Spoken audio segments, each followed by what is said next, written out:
Hello friends, सभी को प्यार भरा नमस्कार। मैं गौरव राजपूत आप सभी का हार्दिक अभिनंदन और स्वागत करता हूं लक्ष्य क्लासेज के ऑनलाइन प्लेटफॉर्म पर। मुझे उम्मीद है कि आप सभी स्वस्थ होंगे, मस्त होंगे, अच्छे भी होंगे और आपकी जो तैयारी वो भी काफी अच्छी चल रही होगी। थोड़ा सा लेट हो गया, उसके लिए क्षमा चाहता हूं। बाकी अब क्लास को स्टार्ट करते हैं मेरे भाइयों। आज जो अपना नया टॉपिक प्रारंभ होने के लिए जा रहा है बेटा, वो टॉपिक रहेगा आपका राजस्थान वन्य जीवन, जिसके अंतर्गत कई सारे पॉइंट अपन को बेटा पढ़ने हैं। काफी पॉइंटों पर इसमें अध्ययन करना है, लेकिन इसके अंतर्गत आज अपन कौन कौन से पॉइंट पर अध्ययन करने वाले वन्य जीवन के अंतर्गत। एक तो मेरे भाइयों वन्य जीवन होता क्या है, इसके अंतर्गत राजस्थान की स्थिति किस प्रकार की है, अगर भारत के अन्य स्टेटों से तुलना की जाए तो इस पर अपन चर्चा करेंगे। फिर वन्य जीव संरक्षण पे चर्चा करेंगे कि वन्य जीवों को संरक्षण देने के लिए कौन कौन से टाइप के स्थान होते हैं, उस पर भी अपन चर्चा करेंगे। फिर राजस्थान के जो राष्ट्रीय उद्यान है आपके 3 मेरे भाइयों, उन पर भी अपन चर्चा करेंगे। और राज्य अभ्यारण्य राजस्थान के 26 या 27 दोनों चीजें बताऊंगा। 26 कैसे है, 27 कैसे है। सभी को अपने प्यार भरा नमस्कार मेरे भाइयों। तो ये टॉपिक रहेगा राजस्थान का वन्य जीवन, नया टॉपिक। इससे पहले अपन ने कवर किया था राजस्थान की वनस्पति को कवर किया था, अब चल रहे राजस्थान का वन्य जीवन। तो जल्दी से मेरे भाइयों सेशन को एक बार शेयर कर दीजिए।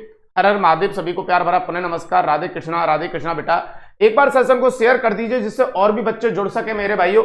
और ये लीजिए भाई साहब आगे की बात, बाबा खाटू श्याम का अपन आशीर्वाद लेते हुए आगे बढ़ेंगे क्लास के अंतर्गत। मैं बाबा खाटू श्याम से ऐसी मनोकामना करता हूं कि मेरे जितने भी विद्यार्थी देख रहे हैं ये क्लास, और बाकी जो नहीं देख रहे मेरे भाइयों, राजस्थान के जितने भी विद्यार्थी जो सभी तैयारी कर रहे हैं, मेरी तो यही उम्मीद है बाबा खाटू श्याम से कि जो वास्तव में पॉजिटिव एनर्जी के साथ तैयारी कर रहे हैं, कड़ी मेहनत कर रहे हैं, उनको अपने लक्ष्य तक जरूर पहुंचाया जाए। और इसके अलावा मेरे भाइयों ये राजस्थान का वन्य जीवन टॉपिक रहेगा और इसमें कौन कौन से पॉइंट रहेंगे पहले इसको समझ लेते हैं, फिर आगे बढ़ेंगे। जी गुरुजी भाई साहब, इसमें जो आप पॉइंट देख रहे हैं कुछ ये पॉइंट जिसमें राजस्थान का वन्य जीवन लिखा हुआ है। फिर भाई साहब सेकंड नंबर पे मैं जाऊंगा तो यहाँ पे लिखा हुआ है वन्य जीव संरक्षण, बिल्कुल सर। और फिर भाई साहब राजस्थान के राष्ट्रीय उद्यान लिखा हुआ है, फिर राजस्थान के राज्य अभ्यारण्य है, फिर मेरे भाइयों राजस्थान के प्रमुख बायोलॉजिकल पार्क, राजस्थान के आखेट निषेध क्षेत्र। भाई सब 7वें नंबर पे राजस्थान के जंतुआलय को पढ़ेंगे, 8वें नंबर पे कंजर्वेशन रिजर्व पढ़ेंगे, काफी इंपॉर्टेंट रहने वाला है।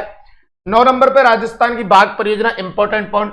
10 नंबर पे जैव विविधता क्या होती है। 11 नंबर पे अपन पढ़ेंगे वन्य जीव शुभंकर और 12 नंबर पे पढ़ेंगे रामसर साइट।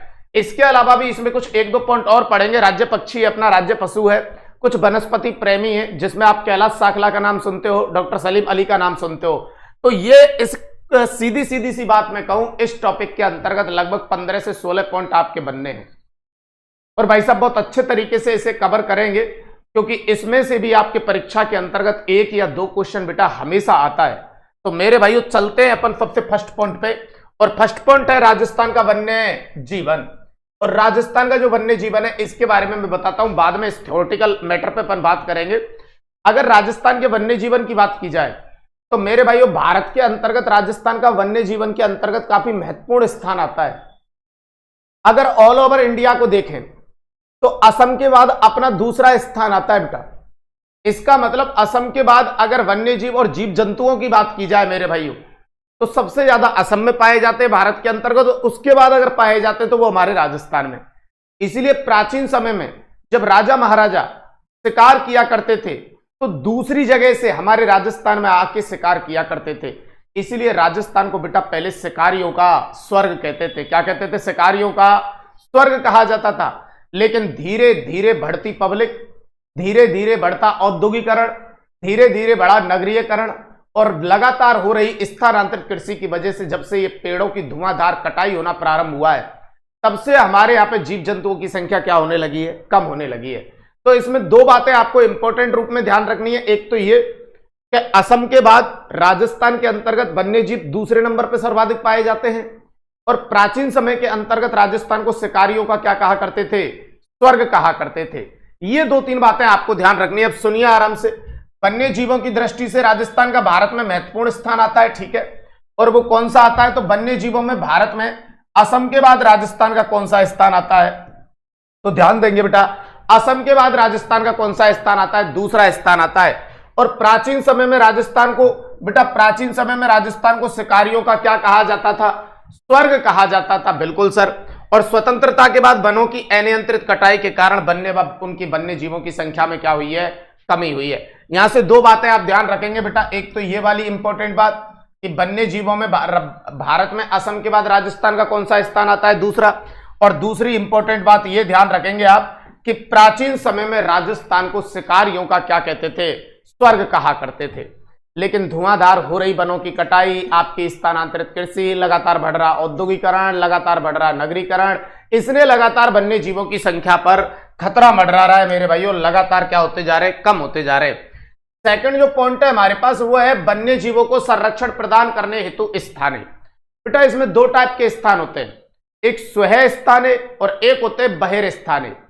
स्वह स्थाने का मीनिंग होता है वन्य जीवों को उन्हीं के प्राकृतिक आवास पर संरक्षण उपलब्ध कराना, क्या कहलाता है, स्वह स्थाने। वन्य जीवों को उन्हीं के प्राकृतिक स्थान पर संरक्षण उपलब्ध कराना क्या कहलाता है, स्वह स्थाने। और वन्य जीवों को उनके प्राकृतिक स्थान से दूर ले जाकर संरक्षण प्रदान करना क्या कहलाता है, बहिर स्थाने। अब यहां पे क्वेश्चन क्या आता है, क्वेश्चन बेटा ये आता है स्वह स्थाने के अंतर्गत कौन कौन आते हैं और बहिर स्थाने के अंतर्गत कौन कौन आते हैं। ये आपको उदाहरण के रूप में याद होने चाहिए मेरे भाइयों। तो जैसा कि बहिर स्थाने होता है एक, इसका मतलब वन्य जीवों को उनके प्राकृतिक स्थान से दूर ले जाकर संरक्षण प्रदान करना, और एक होता है बेटा स्वह स्थाने, वन्य जीवों को उन्हीं के प्राकृतिक स्थान पर संरक्षण प्रदान करना। तो बहिर स्थाने का अर्थ क्या होता है, वन्य जीव जंतुओं को उनके प्राकृतिक स्थान से दूर ले जाकर संरक्षण प्रदान करना, बहिर स्थाने। अब बात आती है कि इसमें उदाहरण के रूप में कौन कौन आते हैं, तो ये आपको पता होना चाहिए बेटा जी गुरुजी। तो इसमें बेटा उदाहरण के रूप में एक तो आते हैं जंतुआलय। क्या आते हैं बेटा, जंतुआलय इसमें उदाहरण के रूप में आते हैं। जैसा कि आपका पहले जयपुर जंतुआलय था, सिटी के अंतर्गत था, फिर बताइए इन सारे जीवों को नाहरगढ़ के अंतर्गत शिफ्ट किया गया, बिल्कुल किया गया। तो एक स्थान से अगर मैं दूसरे स्थान पर शिफ्ट कर रहा हूं तो वो आएगा बहिर स्थाने में, ये ध्यान रहे। ओके सर, एक इसमें उदाहरण के रूप में आता है, ये भी आप ध्यान रखेंगे, जिसे आप कहते हैं मृग उद्यान। क्या कहते हैं बेटा, मृग उद्यान। Okay sir. एक बेटा इसमें उदाहरण के रूप में आता है पशु जीन बैंक, पशु जीन बैंक। Okay sir. और एक उदाहरण के रूप में आता है बेटा इसमें जिसे हम कहते हैं एक्वेरियम। क्या कहते हैं बेटा, एक्वेरियम। तो ये चीजें ऐसी हैं मेरे भाइयों जो आपके लिए मैंने चार लिखी हैं, जंतुआलय लिखा है, मृग उद्यान लिखा है, पशु जीन बैंक लिखा है, और क्या लिखा है, एक्वेरियम। ध्यान रखेंगे वन्य जीव जंतुओं को उनके प्राकृतिक स्थान से दूर ले जाकर संरक्षण प्रदान करना क्या कहलाता है, बहिर स्थाने कहलाता है। और इसके अंतर्गत क्या क्या आता है, तो उदाहरण के रूप में ध्यान रखना है, इसमें जंतुआलय को शामिल किया जाता है, आपके मृग उद्यान को शामिल किया जाता है, पशु जीन बैंक को शामिल किया जाता है, और एक्वेरियम को शामिल किया जाता है। जबकि स्वह स्थाने का मीनिंग क्या होता है, वन्य जीव जंतुओं को उन्हीं के प्राकृतिक स्थान पर संरक्षण प्रदान करना, किसमें आता है, स्वह स्थान में आता है। और इसमें उदाहरण के रूप में कौन कौन रहेंगे, तो ध्यान रखना, इसमें उदाहरण के रूप में रहते हैं बेटा आपका जैसे राष्ट्रीय उद्यान है। ओके सर, राष्ट्रीय उद्यान हुआ। इसमें उदाहरण के रूप में रहेंगे राज्य अभ्यारण्य। ओके सर, राज्य अभ्यारण्य रहेंगे। इसमें उदाहरण के रूप में रहेगा बेटा रामसर साइट। क्या रहेगा, रामसर साइट। Okay sir. इसमें उदाहरण के रूप में रहेंगे मेरे भाइयों कंजर्वेशन रिजर्व क्षेत्र। क्या रहेंगे बेटा, कंजर्वेशन रिजर्व क्षेत्र। ओके, ये सब आगे चल के पता चल जाएगा आपको, ये सब क्या होता है, कितने रहेंगे, ये सब कुछ आगे पता चल जाएगा। इसके अलावा मेरे भाइयों इसमें रहेगा आपका आखेट निषेध क्षेत्र, आखेट निषेध क्षेत्र। Okay sir. इसके अलावा इसी में रहेंगी आपकी बाघ परियोजनाएं, टाइगर प्रोजेक्ट, बाघ परियोजनाएं भी इसी के अंतर्गत रहेंगी। तो इसका मतलब इधर वाले आपको याद नहीं करने बेटा, याद करने आपको ये बहिर स्थाने वाले, क्या बहिर स्थाने वाले याद करने, बचे कुछ सब आप किसके अंतर्गत ले जाएंगे, स्वह स्थाने के अंतर्गत ले जाएंगे। और बहिर स्थाने में चार ही हैं, एक है आपका जंतुआलय, एक है मृग उद्यान, एक है पशु जीन बैंक, और एक है एक्वेरियम। इन चार को आप याद करेंगे। नमस्ते बेटा, नमस्ते। और बाकी बचे कुछ सब आपके किधर चले जाएंगे, स्वह स्थाने में। यही तरीका होता है सही तरीके से पढ़ने का।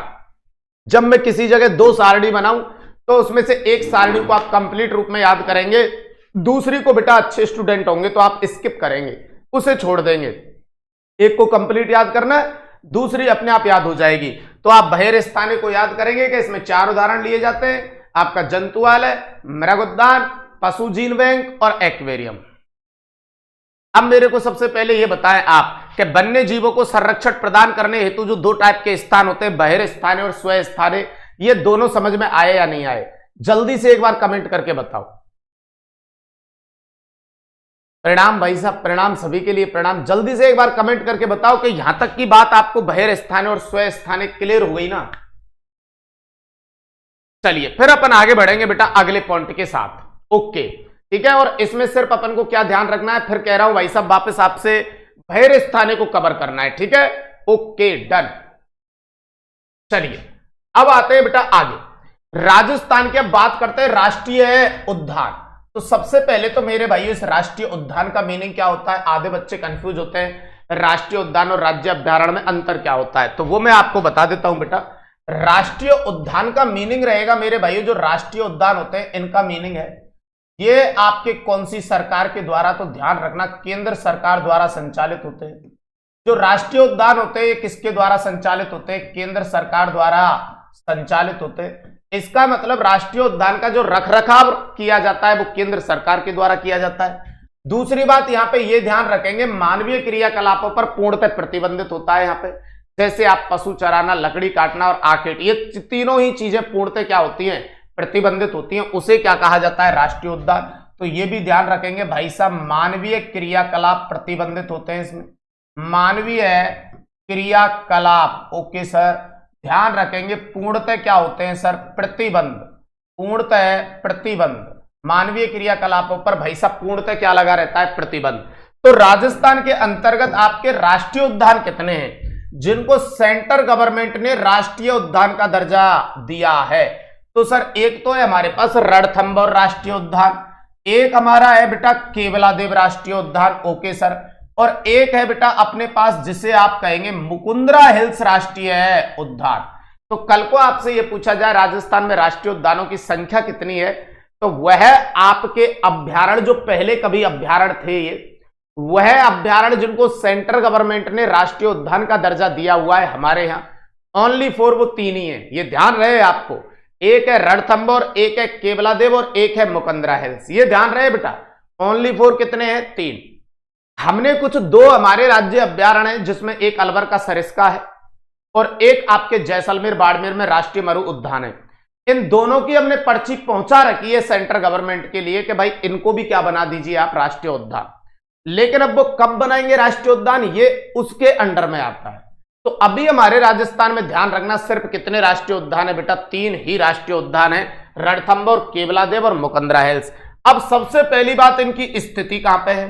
रणथंभौर राष्ट्रीय उद्यान कहां पे आता है मेरे भाइयों? तो ध्यान रखना रणथंभौर राष्ट्रीय उद्यान रहेगा आपका कहां पे? तो सर सवाई माधोपुर। ये कहां पे रहेगा बेटा? सवाई माधोपुर। मैं केवलादेव की बात करूं, केवलादेव राष्ट्रीय उद्यान आपका कहां पे है? तो ध्यान रखना बेटा ये है आपके भरतपुर। कहां पे है? भरतपुर। और मैं बात करूं मुकुंदरा हिल्स राष्ट्रीय उद्यान कहां पे रहेगा? तो ध्यान रखना बेटा ये राष्ट्रीय उद्यान रहेगा आपका कोटा और चित्तौड़गढ़। तो तीनों राष्ट्रीय उद्यानों में से सबसे पहले ध्यान रखेंगे आप कि रणथंभौर जो राष्ट्रीय उद्यान है उसकी स्थिति सवाई माधोपुर में रहेगी, केवलादेव वाले की भरतपुर में रहेगी और मुकुंदरा हिल्स राष्ट्रीय उद्यान की स्थिति कोटा और चित्तौड़गढ़ में रहेगी। फिर आता है राष्ट्रीय उद्यान का इनको दर्जा कब दिया गया? तो सर इनको जो राष्ट्रीय उद्यान का दर्जा दिया गया वो कब दिया गया? तो रणथंभौर को दिया गया सर 1 नवंबर 1980 को। कब दिया गया बेटा? 1 नवंबर 1980 को। केवलादेव को दिया गया बेटा आपका 27 अगस्त 1981, 27 अगस्त 1981। और मुकुंदरा हिल्स को दिया गया बेटा 9 जनवरी 2012, 9 जनवरी 2012। इन तीनों राष्ट्रीय उद्यानों की मेरे कहने से कंप्लीट डेट आप याद रखना बेटा। तो जो सबसे पहला है जिसको आप कह रहे हैं क्या रणथंभौर राष्ट्रीय उद्यान, ये कब बनाया गया? तो 1 नवंबर 1980। जो आपका केवलादेव है ये कब बनाया गया? तो ध्यान रखना 27 अगस्त 1981। और मुकुंदरा हिल्स जो है वो कब बनाया गया? तो ध्यान रखना 9 जनवरी 2012। जबकि मुकुंदरा हिल्स नाम से राजस्थान में बाघ परियोजना भी है, ये ध्यान रखना। वो मुकुंदरा हिल्स बाघ परियोजना जो है, मुकुंदरा हिल्स टाइगर जो प्रोजेक्ट है वो 2013 में है, वो अलग से पढ़ाऊंगा आपके लिए। ये मुकुंदरा हिल्स राष्ट्रीय उद्यान है जो 9 जनवरी 2012 में बना है, जबकि मुकुंदरा हिल्स बाघ परियोजना चली है 2013 के अंतर्गत। ये थोड़ा सा चीजों को ध्यान रखते चलना, इसमें मिक्सअप नहीं होना चाहिए। हर एक चीज को अलग अलग तरीके से समझाऊंगा, आप बेफिक्र रहें, पर ध्यान आपको ही रखना है। तो ये तीनों का आपको डेट पता होना चाहिए, ठीक है सर। अब बात आती है बेटा क्षेत्रफल की। किसकी आती है? क्षेत्रफल की। रणथंभौर राष्ट्रीय उद्यान कितने क्षेत्रफल पे फैला हुआ है? तो 282.03 वर्ग किलोमीटर। 282.03 वर्ग किलोमीटर। इसका जो कोर एरिया है, देखो ध्यान से सुनना, कोर एरिया का मतलब होता है जहां पे आपके जीव जंतुओं को महत्वपूर्ण स्थान के रूप में रखा जाता है, या जीव जंतुओं का मेन जो एरिया होता है उसे कहते हैं कोर एरिया। हालांकि उसके आउटर में और भी भाग होता है। आगे चलकर किसी भी राष्ट्रीय उद्यान के अंतर्गत आपने जीव जंतु रख रखे हैं और उनकी संख्या में अगर वृद्धि होती है तो जो आउटर एरिया है उसे भी काम में लिया जाता है। तो कई किताबों में आपको ये वाली जो जगह है 282.03 वर्ग किलोमीटर, ध्यान रखना ये 393 भी लिखा हुआ मिलेगा, लेकिन 393 जो है वो पूरा एरिया है। लेकिन अभी आपका जो रणथंभौर बना हुआ है वो रणथंभौर राष्ट्रीय उद्यान जहां पे जीव जंतुओं को रखा जाता है वो कोर एरिया 282.03 में ही आता है। यह आपको ध्यान रखना है थोड़ा सा इस जगह से। तो 282.03 इसका आपका क्षेत्रफल रहेगा। केवलादेव का कितना है? तो इसका रहेगा 28.73 वर्ग किलोमीटर। कितना रहेगा बेटा? 28.73 वर्ग किलोमीटर। और इसका जो रहेगा वो रहेगा 199.55 वर्ग किलोमीटर। तो देखो आपको यहां से दो तीन चीजें तो याद करके जानी है भाई साहब। एक तो विस्तार कहां पे है, एक इनकी स्थापना कब हुई या राष्ट्रीय उद्यान का दर्जा इनको कब मिला, और एरिया कितना है। तो ये थोड़ा सा आपको ध्यान रखना है। तो रणथंभौर राष्ट्रीय उद्यान सवाई माधोपुर में रहेगा, केवलादेव जो है वो भरतपुर में रहेगा, और मुकंदरा जो हिल्स है वो कोटा और चित्तौड़गढ़ में रहेगा। बात आती है ये घोषित कब किए गए, तो पहला घोषित हुआ है 1 नवंबर 1980 को, दूसरा हुआ है 27 अगस्त 1981 को, तीसरा हुआ है 9 जनवरी 2012 को। पहले का एरिया कितना है? तो 282.03 वर्ग किलोमीटर है, दूसरे का एरिया 28.73 वर्ग किलोमीटर है, और तीसरे का एरिया है 199.55। अब यहां से हमें पता है क्या चीज, इस सारणी से क्या चीज समझ में आ रही है एक ही बार में? हमें यह समझ में आ रहा है कि रणथंभौर राष्ट्रीय जो उद्यान है राजस्थान का पहला राष्ट्रीय उद्यान है। बिल्कुल सही कह रहे हैं सर। और इसके एरिया का रिकॉर्ड इन पे किसी पे टूट नहीं रहा है, तो आप ये भी कह सकते हैं यही सबसे बड़ा राष्ट्रीय उद्यान है। बिल्कुल सही कह रहे हैं सर।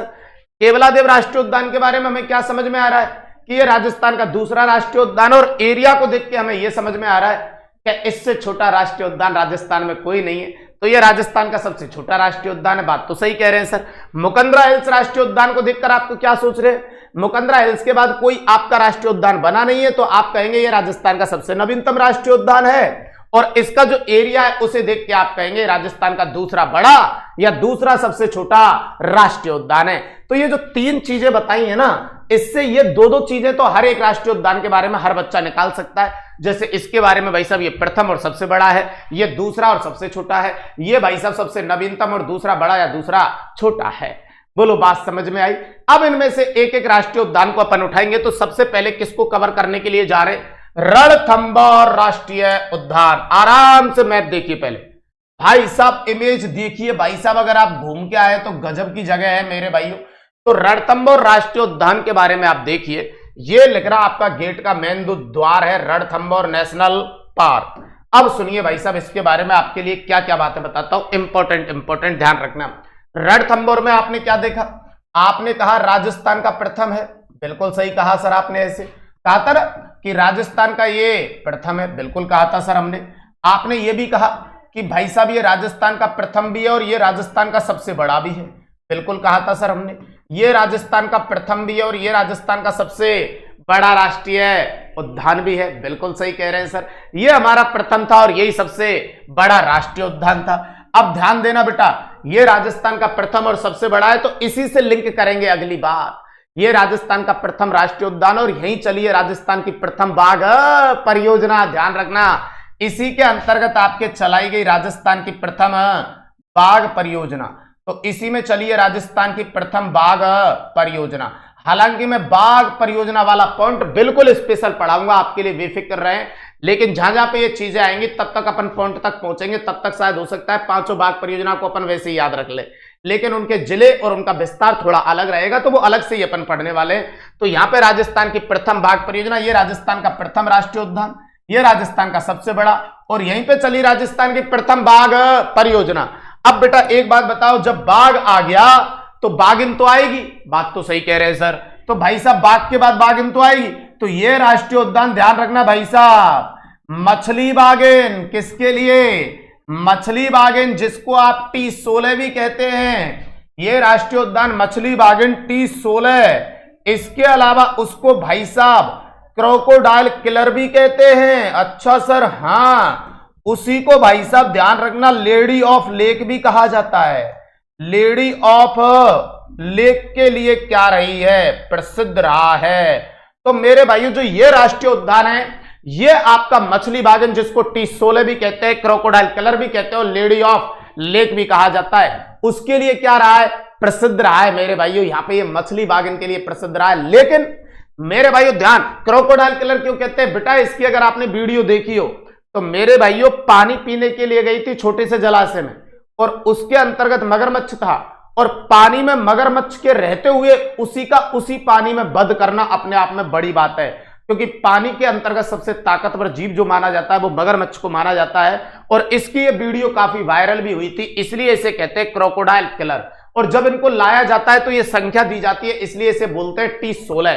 तो भाई साहब मछली बाघिन, इसी का नाम है T16, इसी को क्रोकोडाइल किलर और इसे लेडी ऑफ लेक भी कहा जाता है। इसके लिए आपका प्रसिद्ध रहा है कौन? रणथंभौर राष्ट्रीय उद्यान। दूसरी बात मेरे भाइयों, इस मछली बाघिन को बेटा 2009 के अंतर्गत, इस बाघिन को 2009 में ध्यान रखेंगे आप, लाइफ टाइम 2009 के अंतर्गत life time achievement award, life time achievement award से सम्मानित किया गया।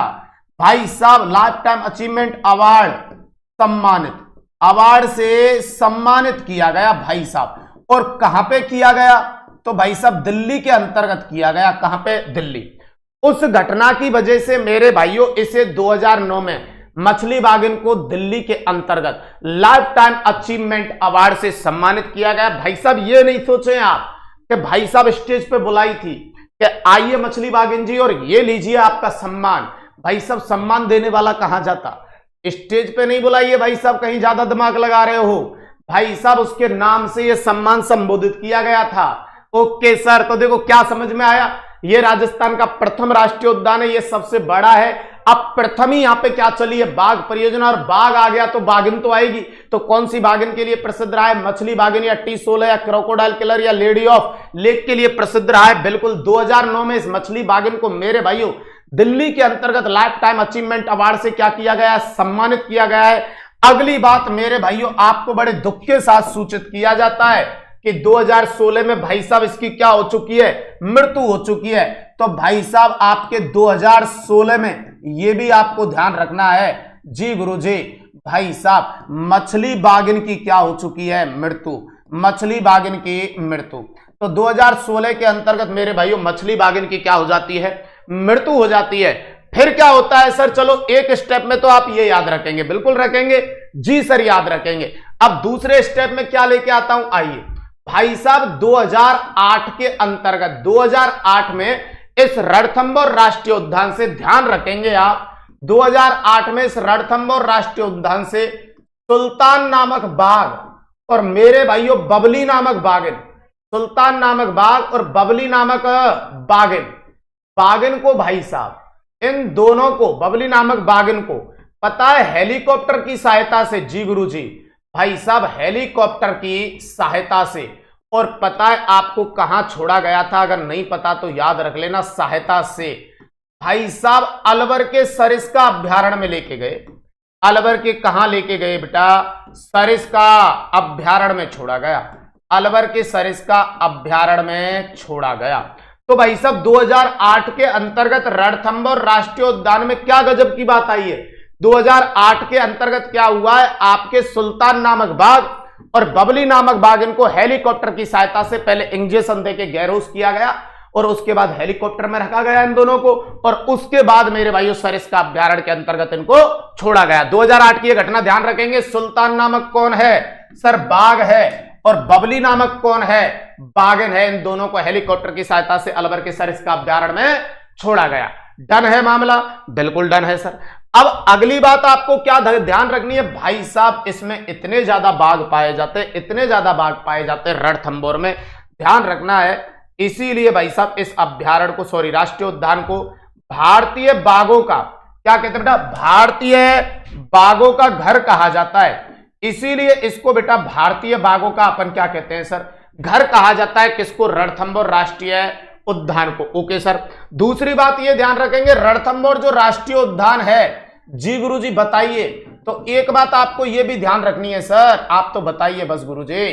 भाई साहब आपकी दो नदियां, जिनमें एक नदी का नाम आप लेते हो क्या, चंबल, और एक है बनास। बिल्कुल है सर, ये बनास नदी आपकी। और भाई साहब ये कौन सी नदी है? तो सर ये है अपनी चंबल नदी। और दोनों का संगम कहां पे होता है? सवाई माधोपुर में। और दोनों के संगम के भाई साहब यहां बीचों बीच है आपका कौन? रणथंभौर। तो ध्यान रखना भाई साहब, रणथंभौर राष्ट्रीय उद्यान के बारे में कल को आपसे यह कहा जाए कि रणथंभौर राष्ट्रीय उद्यान कौन सी दो नदियों के बीच में है, तो बनास और चंबल नदी के कहां पे है? बीच के अंतर्गत स्थित आता है मेरे भाइयों कौन? आपका रणथंभौर राष्ट्रीय उद्यान। और सर इसमें क्या बातें हैं? तो और बातें तो सुनिए भाई साहब। कुछ आपके मंदिर आपको याद रखने, इसके अंतर्गत आपको क्या मिलने वाला है? त्रिनेत्र गणेश जी का मंदिर, जोगी महल और कुक्कुर घाटी इसके अंतर्गत देखने को मिलेगी। ओके सर, त्रिनेत्र गणेश जी का मंदिर, जोगी महल और कुक्कुर घाटी इसमें देखने को आपके लिए मिलेगी मेरे भाइयों। किसमें? रणथंभौर राष्ट्रीय उद्यान के अंतर्गत। अब दोबारा से एक बार स्पीड में बताता हूं आपके लिए। राजस्थान का प्रथम है, राजस्थान का सबसे बड़ा, इसी में प्रथम बाघ परियोजना चली है। बाघ आ गया तो बाघन आएगी, मछली बाघन, टिसोले, crocodile killer, lady of lake के लिए प्रसिद्ध रहा है। 2009 के अंतर्गत दिल्ली में इसे लाइफ टाइम अचीवमेंट अवार्ड से सम्मानित किया गया। 2016 में इसकी मृत्यु हो जाती है। 2008 के अंतर्गत सुल्तान नामक बाघ और बबली नामक बाघन को उठाकर हेलीकॉप्टर की सहायता से अलवर में छोड़ा गया था मेरे भाइयों। जी सर। और बनास और चंबल नदियों के बीच में स्थित है। इसे भारतीय बाघों का क्या कहा जाता है? घर कहा जाता है। इसमें त्रिनेत्र गणेश जी का मंदिर, जोगी महल और कुक्कुर घाटी स्थित है। बोलो बात समझ में आई? अरे सर बहुत अच्छे से आई। अब चलते हैं मेरे भाइयों इसकी अन्य विशेषताएं और बताता हूं आपके लिए। आइए तो अन्य विशेषताओं में देखो, जैसे रणथंभौर राष्ट्रीय उद्यान को बताइए अपन ने, अभ्यारण्य का दर्जा कब मिला था इसे? अभ्यारण्य का दर्जा मिला हुआ है 1955 में। ठीक है सर। उसके बाद अभ्यारण्य से इसे राष्ट्रीय उद्यान कब बनाया गया? तो राष्ट्रीय उद्यान का दर्जा मिला 1 नवंबर 1980 को। ठीक है सर। विस्तार कहां पे रहा? सवाई माधोपुर। एरिया अपन ने देखा कितना रहा? 282.03। ये राजस्थान का आप क्या कहेंगे? प्रथम राष्ट्रीय उद्यान है। और इसी को मेरे भाइयों आपके बाघों का क्या कहा जाता है? घर कहा जाता है। ठीक है सर। राजस्थान की प्रथम बाघ परियोजना इसी में चलाई गई। और प्रमुख बाघन इसमें कौन रहेगी? तो ध्यान रखना वो मछली या टिसोले थी, क्रोकोडाइल किलर भी कह रहे थे। इसके अंतर्गत त्रिनेत्र गणेश जी का मंदिर, जोगी महल और कुक्कुर घाटी है। जी सर। राजस्थान का क्षेत्रफल की दृष्टि से सबसे बड़ा राष्ट्रीय उद्यान है। और इसमें ये कुछ तालाब पाए जाते हैं जिनमें काला तालाब, जंगली तालाब और सुख तालाब आते हैं बेटा। काला तालाब, जंगली तालाब और सुख तालाब। तो इस प्रकार का रहेगा आपका कौन? रणथंभौर राष्ट्रीय उद्यान। बोलो बात समझ में आई या नहीं आई? जल्दी से एक बार भाई साहब कमेंट करके बता दो और सेशन को एक बार शेयर कर दीजिए भाई साहब। आपसे उम्मीद बहुत रहती है सुबह सुबह, ये ध्यान रहे। तो भाई साहब बात कवर है रणथंभौर खल्लास। बिल्कुल सर, रणथंभौर एकदम क्लियर समझ में आ गया। कुछ बातें मैंने यहां पे बताई है और कुछ बातें आपके लिए यहां पे रखी है भाई साहब रणथंभौर राष्ट्रीय उद्यान के अंतर्गत। अब चलने वाले मेरे भाइयों अगले राष्ट्रीय उद्यान पे, जिसका नाम है केवलादेव राष्ट्रीय उद्यान। जी सर, जी ओके, बहुत बढ़िया बेटा। अब चलेंगे अपन केवलादेव राष्ट्रीय उद्यान की बात करेंगे और इसे अच्छे से समझना। जी गुरुजी, केवलादेव राष्ट्रीय उद्यान घना पक्षी जो बिहार है, इसके बारे में आपको क्या क्या करना है? सबसे पहले तो ये, जब ये राष्ट्रीय उद्यान नहीं था, तो ये जब अभ्यारण्य था, तो इसे अभ्यारण्य का दर्जा पता है कब मिला हुआ था? ये अभ्यारण्य बना था 1956 में। फिर इसे राष्ट्रीय उद्यान कब बना दिया गया? 27 अगस्त 1981 को। बिल्कुल सर। तो मेरे भाइयों ये जो राष्ट्रीय उद्यान का इसको दर्जा मिला, राष्ट्रीय उद्यान का दर्जा, वो आपने दिया मेरे भाइयों 27 अगस्त 1981 को। फिर अपन ने इसका क्षेत्रफल देखा 28.73 वर्ग किलोमीटर पे था। बिल्कुल सर। तो उस आधार पे कह सकते हैं भाई साहब क्षेत्रफल की दृष्टि से छोटा, क्षेत्रफल की दृष्टि से आप कह सकते हैं सर सबसे क्या रहेगा? छोटा रहेगा। बिल्कुल ठीक कह रहे हैं सर। तो ये क्षेत्रफल की दृष्टि से क्या था? सबसे छोटा। अब भाई साहब उसके बाद इसकी बाकी की चीजें कैसे याद करनी है जो इंपॉर्टेंट हैं। आइए भाई साहब कुछ नहीं करना मेरे भाइयों, एक तो ध्यान रखना है ये राष्ट्रीय उद्यान सलीम अली की क्या कहलाता है, कर्म स्थली। सलीम अली की क्या कहलाता है, ये कर्म स्थली। ये एक पक्षी वैज्ञानिक थे मेरे भाइयों, जिन्होंने सबसे ज्यादा रिसर्च जो किए पक्षियों पर वो इसी राष्ट्रीय उद्यान में किए, इसलिए इसे सलीम अली की क्या कहते हैं, कर्म स्थली कहते हैं। Okay sir. दूसरी बात, ये राष्ट्रीय उद्यान होने के साथ साथ ये भी ध्यान रखेंगे रामसर साइट का दर्जा भी इसको प्राप्त है।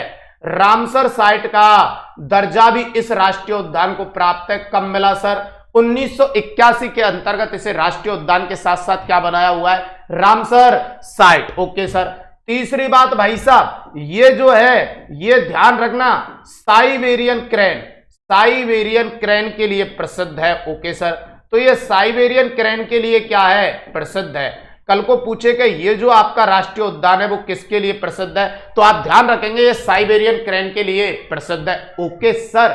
दूसरी बात, यहां पे इतने ज्यादा पक्षी आते हैं भाई साहब, बहुत ज्यादा, इसलिए ध्यान रखेंगे इसे पक्षियों का स्वर्ग कहा जाता है सर, इसे पक्षियों का स्वर्ग। और ये एशिया में पक्षियों की भाई साहब, पक्षियों की सबसे बड़ी प्रजनन स्थली है। अगर एशिया के अंतर्गत पूछा जाए कि पक्षियों की सबसे बड़ी प्रजनन स्थली कौन है, तो भाई साहब पूरे एशिया महाद्वीप में अगर पक्षियों की कोई सबसे बड़ी प्रजनन स्थली है तो वो है केवलादेव राष्ट्रीय उद्यान। तो ये राजस्थान का सबसे छोटा राष्ट्रीय उद्यान है। अभ्यारण्य 56 में बना था, राष्ट्रीय उद्यान 27 अगस्त 1981 में बना था। सलीम अली की कर्मस्थली कहलाता है, रामसर साइट के रूप में घोषित है। और मेरे भाइयों एक बात और ध्यान रखेंगे, साइबेरियन क्रेन के लिए प्रसिद्ध है और यूनेस्को सूची में शामिल राजस्थान की एकमात्र प्राकृतिक धरोहर है। यह भी ध्यान रखेंगे, गजब का पॉइंट है भाई साहब। क्या सर, तो वो ये है भाई साहब, यह है यूनेस्को सूची में शामिल,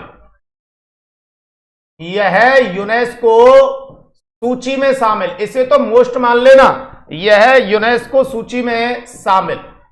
और राजस्थान की एकमात्र, यह यूनेस्को सूची में शामिल राजस्थान की एकमात्र, और मैं क्या लिख रहा हूं पहले ये देख ले, यह यूनेस्को सूची में शामिल राजस्थान की एकमात्र प्राकृतिक धरोहर है।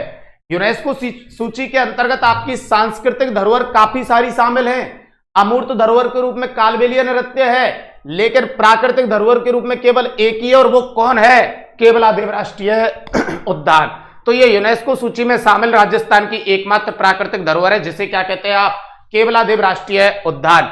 और क्या बातें हैं सर, आइए बताता हूं। इसके अंतर्गत ध्यान रखना ऐंचा और बेटा खस घास इसी में पाई जाती है, ऐंचा और खस घास इसी में ध्यान रखेंगे आप। कदम्ब के वृक्ष सर्वाधिक पाए जाते हैं, इसी में कदम के वृक्ष भी सर्वाधिक पाए जाते हैं। और मेरे भाइयों जब इसमें घूमने के लिए जाएंगे तो अजगरों का एक अलग से पॉइंट है जिसे कहते हैं पाइथन पॉइंट। तो कौन सा राष्ट्रीय उद्यान है, कभी पूछा जाए, जो पाइथन पॉइंट के लिए प्रसिद्ध है, तो वो यही है बेटा। तो ये भी आप ध्यान रखेंगे, यह राष्ट्रीय उद्यान पाइथन पॉइंट के लिए प्रसिद्ध, पाइथन पॉइंट के लिए क्या है, प्रसिद्ध है। ओके सर, पाइथन पॉइंट के लिए प्रसिद्ध। और आपने कभी सोचा इसे घना क्यों कहते हैं, इसे घना पक्षी विहार क्यों कहते हैं, क्योंकि इसमें बहुत ज्यादा सघन वनस्पति पाई जाती है, और सघन वनस्पति के कारण इसे कहा जाता है घना पक्षी विहार। तो ध्यान रखेंगे इसमें सर्वाधिक सघन वनस्पति पाई जाती है। जी गुरुजी, इसमें सर्वाधिक सघन वनस्पति पाई जाती है, इसलिए इसे बोला जाता है घना पक्षी विहार। इसके लिए जो पानी आता है वो कहां से आता है आपको पता है, तो इसके लिए पानी के लिए ध्यान रखेंगे आप, अजान बांध से आता है। और अजान बांध में पानी कहां से आता है आपको पता है, तो अजान बांध में पानी आता है करौली के पांचना बांध से। तो आप केवलादेव राष्ट्रीय उद्यान में क्या समझ पाए, अभ्यारण्य का दर्जा 1956 में, राष्ट्रीय उद्यान का दर्जा 27 अगस्त 1981, क्षेत्रफल की दृष्टि से सबसे छोटा है, सलीम अली की कर्मस्थली है, रामसर साइट है, साइबेरियन क्रेन के लिए प्रसिद्ध है, यूनेस्को धरोहर सूची में शामिल राजस्थान की एकमात्र प्राकृतिक धरोहर है, पक्षियों का स्वर्ग कहते हैं, एशिया में सबसे बड़ी पक्षियों की प्रजनन स्थली माना जाता है। और कुछ बातें मेरे भाइयों, इसमें ऐंचा व खस घास पाई जाती है, कदम के वृक्ष हैं, दूसरी पाइथन पॉइंट के लिए प्रसिद्ध है, घना पक्षी विहार इसलिए कहते हैं मेरे भाइयों क्योंकि इसमें सघन वनस्पति पाई जाती है। बोलो बात समझ में आई, बिल्कुल आई सर।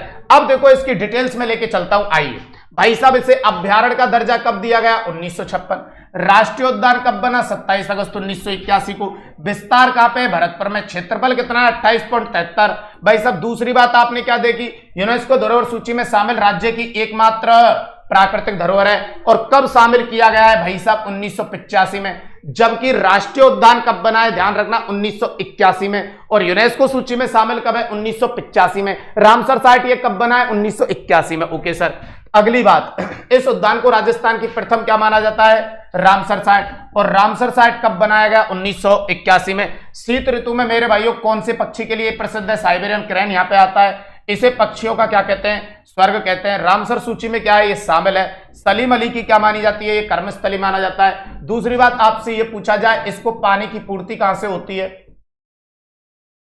तो आप कहेंगे सर इसको जो पानी की पूर्ति होती है, जी गुरुजी बताइए। तो आपको ध्यान रखना बेटा, पानी की पूर्ति होती है अजान बांध से। कहां से होती है? अजान बांध से। इसको पानी की पूर्ति होती है अजान बांध से। और अजान बांध को अगर आपसे पूछा जाए अजान बांध को पानी की पूर्ति कहां से होती है, तो बेटा इसको पानी की पूर्ति होती है मेरे भाइयों करौली के अंतर्गत है एक आपका बांध जिसे आप कहेंगे पांचना बांध। तो भाई साहब अजान बांध को पानी आता है पांचना बांध करौली से। और भाई साहब पांचना बांध करौली से पानी की पूर्ति होती है अजान बांध को। अजान बांध से पानी की पूर्ति होती है केवलादेव राष्ट्रीय उद्यान को। अगली एक बात ये भी ध्यान रखेंगे भाई साहब, ये कौन से एनएच के पास में अगर कभी आप देखने के लिए जाएं तो ध्यान रखना ये एनएच 21 के पास में, ये एनएच 21 के पास में स्थित है। एनएच 21 के पास में स्थित है। Okay sir. कौन सा मेरे भाइयों? केवलादेव राष्ट्रीय उद्यान। तो ये एनएच 21 के पास में स्थित रहेगा। तो ये जो सारी चीजें थी मेरे भाइयों, ये किसके बारे में थी जो मैंने बताई है बेटा? ये केवलादेव राष्ट्रीय उद्यान या जिसको अपन कहते हैं घना पक्षी बिहार। बोलो जल्दी से बताइए भाई साहब, ये वाली बात समझ में आई या नहीं आई? केवलादेव वाली। अब चलते हैं अपन एक राष्ट्रीय उद्यान पे और जिसका नाम क्या रहने वाला है? मुकंदरा हिल्स राष्ट्रीय उद्यान। तो लीजिए मेरे भाइयों, केवलादेव के बाद अगला आ रहा है आपके पास, ये रहा मुकंदरा हिल्स राष्ट्रीय उद्यान। तो भाई साहब पहले से आराम से आप समझेंगे। जी गुरुजी बताइए। पहली बात तो ये सर, मुकंदरा हिल्स जो राष्ट्रीय उद्यान था भाई साहब, ये जब अभ्यारण्य बना था तो इसे अभ्यारण्य का दर्जा कब मिला था? तो मुकंदरा हिल्स आपका राष्ट्रीय उद्यान अभ्यारण्य का दर्जा मिला था 1955 में। Okay sir. फिर मेरे भाइयों इसे राष्ट्रीय उद्यान बनाया गया। बिल्कुल बनाया गया सर। तो आपसे पूछा जाए राष्ट्रीय उद्यान कब बना, तो आपको ध्यान रखना है ये वाली डेट 9 जनवरी 2012। और इसके जब मैं क्षेत्रफल की बात करूं कि इसका एरिया कितना है, तो भाई साहब ये जरूर ध्यान रखना कि जब इसके क्षेत्रफल की बात की जाए कि इसका क्षेत्रफल कितना है, तो इसका क्षेत्रफल है 199.55 वर्ग किलोमीटर। कितना है? 199.55 वर्ग किलोमीटर। अब ये एरिया कहां कहां से लेकर आए, तो ये भी आप ध्यान रखेंगे ये एरिया कहां कहां से रहा है। तो भाई साहब इसमें से 156 वर्ग किलोमीटर का एरिया जो रहा है आपका, ये रहा है मेरे भाइयों कहां से लिया था, तो दर्रा हिल्स अभ्यारण्य से लिया था। किससे लिया था? दर्रा हिल्स अभ्यारण्य से लिया। ठीक है सर। इसमें 38 वर्ग किलोमीटर का एक एरिया और लिया गया। ये कहां से लिया गया? तो सर ये लिया गया जवाहर सागर अभ्यारण्य से। कहां से लिया गया बेटा? जवाहर सागर अभ्यारण्य से लिया गया। Okay sir. और इसमें एक 5 वर्ग किलोमीटर का एरिया और लिया गया। तो वो कहां से लिया गया? तो ध्यान रखना राष्ट्रीय चंबल अभ्यारण्य। राष्ट्रीय चंबल अभ्यारण्य से लिया गया। इसका मतलब भाई साहब 3 अभ्यारण्यों से इसके एरिया को कलेक्ट किया गया। 156 वर्ग किलोमीटर दर्रा से लेके आए, 38 वर्ग किलोमीटर एरिया जवाहर से लेके आए और 5 वर्ग किलोमीटर एरिया आपका किससे लिया? राष्ट्रीय चंबल अभ्यारण्य। तब जाके ये बना 199.55 वर्ग किलोमीटर में आया। कौन? मुकंदरा हिल्स राष्ट्रीय उद्यान। और इसके बाद मेरे भाइयों अपन ने कोई राष्ट्रीय उद्यान बनाया नहीं है। तो ध्यान रखेंगे भाई साहब ये आपके राजस्थान का। जी गुरुजी। तो ये भी आपको ध्यान रखना है सबसे नवीनतम। तो ये राजस्थान का सबसे क्या रहेगा? नवीनतम राष्ट्रीय उद्यान रहने वाला है। Okay sir. और इसका आपको विस्तार कहां कहां देखने को मिलता है? तो ये 2 ही जगह है मेरे भाइयों, ये भी आपको ध्यान रखना है सर। और इसका विस्तार रहेगा, एक तो रहेगा कोटा में और एक रहेगा मेरे भाइयों चित्तौड़गढ़ में। तो इसका जो विस्तार है वो कोटा और कहां पे रहेगा? चित्तौड़गढ़ में रहने वाला है मेरे भाइयों कौन से आपके मुकंदरा हिल्स राष्ट्रीय उद्यान का विस्तार। और इसी में एक बात और ध्यान रखेंगे, इसी में आपके राजस्थान की सेकंड बाघ परियोजना, इसी के अंतर्गत सेकंड नहीं सॉरी थर्ड नंबर की बाघ परियोजना, बिल्कुल सर, इसमें राजस्थान की थर्ड बाघ परियोजना चली है मेरे भाइयों, इसमें थर्ड बाघ परियोजना चली थी।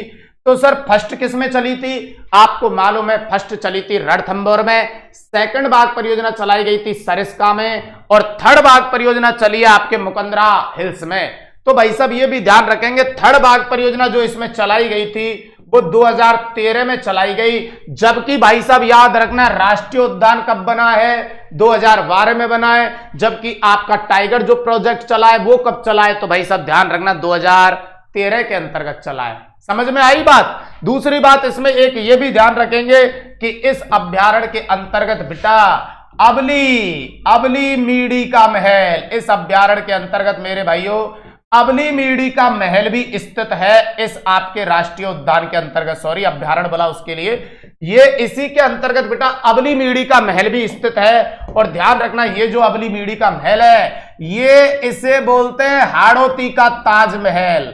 क्या कहा जाता है इसे, हाड़ौती का क्या कहा जाता है, ताजमहल कहा जाता है। तो इसी आपके राष्ट्रीय उद्यान के अंतर्गत आपको ध्यान रखना है अबली मीडी का महल स्थित है, जिसको आप क्या कहेंगे मेरे भाइयों, तो जिसको कहा जाता है बेटा हाड़ौती का ताजमहल कहा जाता है। सर क्या कहते हैं बेटा, हाड़ौती का ताजमहल कहा जाता है। ओके सर, तो ये कुछ बातें आपके मुकंदरा हिल्स में रहेंगी। इसके बाद अभी कोई बना नहीं है, तो ये आपका नवीनतम राष्ट्रीय उद्यान रहेगा। क्षेत्रफल में दूसरा बड़ा या दूसरा छोटा भी आप इसे कह सकते हैं। जी गुरुजी, बाकी की डिटेल्स देखो यहाँ पे। मुकंदरा हिल्स राष्ट्रीय उद्यान को बताइए राज्य अभ्यारण्य का दर्जा कब दिया, 1955 में। जी सर। राष्ट्रीय उद्यान का दर्जा है 9 जनवरी 2012 में। विस्तार कहां पे रहेगा, ध्यान रहे कोटा और चित्तौड़गढ़ में। राजस्थान का सबसे क्या है, नवीनतम राष्ट्रीय उद्यान है।